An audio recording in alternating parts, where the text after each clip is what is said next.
বাংলাদেশ কোনো কারো গোলামি হতে চায় না। আজকে ওসমান হাদিকে হত্যা করা মানে বাংলাদেশের 18 কোটি মানুষকে হত্যা করা। কি বলেন? সবাই বলুন, ওসমান হাদিকে যারা হত্যা করেছে তাদের কি বিচার কোনোদিন হবে না? শুধু জেলখানায় ভরে রাখলে কাম হবে না। আপনারা জেলখানায় আসামিদেরকে ধরে ধরে রাখবেন। যারা যারা মার্ডার কেসের আসামি, যারা মানুষকে হত্যা করে, তাদেরকে আপনারা জেলখানায় বন্দী করে রেখে দিলে হবে? ফাঁসি দিতে হবে? আল্লাহ তাআলা রব্বুল আলামিন বলেছে, পৃথিবীর ভিতরে যত জালেম সরকার আছে তারা একদিন একটা একটা করে সব শেষ হয়ে যাবে এবং পুরো বিশ্বের ভিতরে ইসলাম কায়েম হয়ে যাবে। তবে সেই দিনটাই এখন সেই দিন। আপনারা মনে করছেন যে আপনারা জালেম শাসক দিয়ে দেশটাকে পরিচালনা করবেন, তা কোনোদিন হতে দেবে না। বাংলার 18 কোটি মানুষ আজকে ওসমান হাদিকে হত্যা দেখেছে। আর কত ওসমান হাদিকে ওরা হত্যা করবে?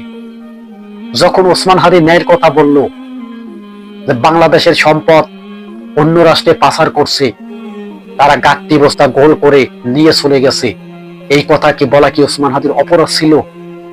কোনোদিনও হতে পারে না। ওসমান হাদি একজন দেশপ্রেমিক। ওসমান হাদির মতো যুবক ঘরে ঘরে জন্ম নিবি। কয়জন ওসমান হাদিকে তোমরা হত্যা করবা? জানতে চায় 18 কোটি মানুষ, কয়জন ওসমান হাদিকে তোমরা পৃথিবী থেকে গুল্লির আঘাতে শহীদ করে দেবা? ঘরে ঘরে ওসমান হাদি তৈরি হয়ে আছে। আজকে প্রধান উপদেষ্টাকে বলবো, বিচার অতি তাড়াতাড়ি করুন। ওসমান হাদিকে যারা যারা হত্যা করেছে তাদেরকে ধরে ধরে আইনের আওতায় আনুন, তাদেরকে ফাঁসির কাস্টে ঝুলাই দিন।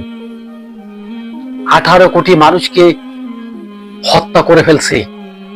এই ওসমান হাদিকে যারা হত্যা করছে আর যারা যারা এই হত্যার সাথে জড়িত, ক্ষমতা নেওয়ার জন্য, ক্ষমতায় আসার জন্য এরকমের মায়ের কোল খালি করে ক্ষমতায় আসুক আমরা চাই না। কি বলেন? আমরা কি এখনো রক্তপাত কি এই বাংলার জমিনে দেখব? বাংলার জমিন বুঝে ফেলছে।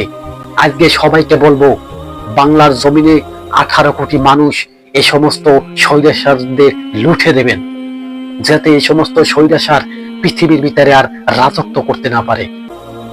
তবে ওসমান হাদি একটা কথা বলছিল, আমি যদি মরে যাই আমার লড়াই তোমরা চালিয়ে যাবা।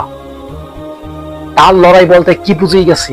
তার লড়াই বলতে বুঝিয়ে গেছে বাংলার জমিন এখন ন্যায় বিচার চায়, বাংলার জমিন সাদা মুক্ত চায়, বাংলার জমিন ন্যায় বিচার চায়। তুমি কে, আমি কে, আবাবিল আবাবিল।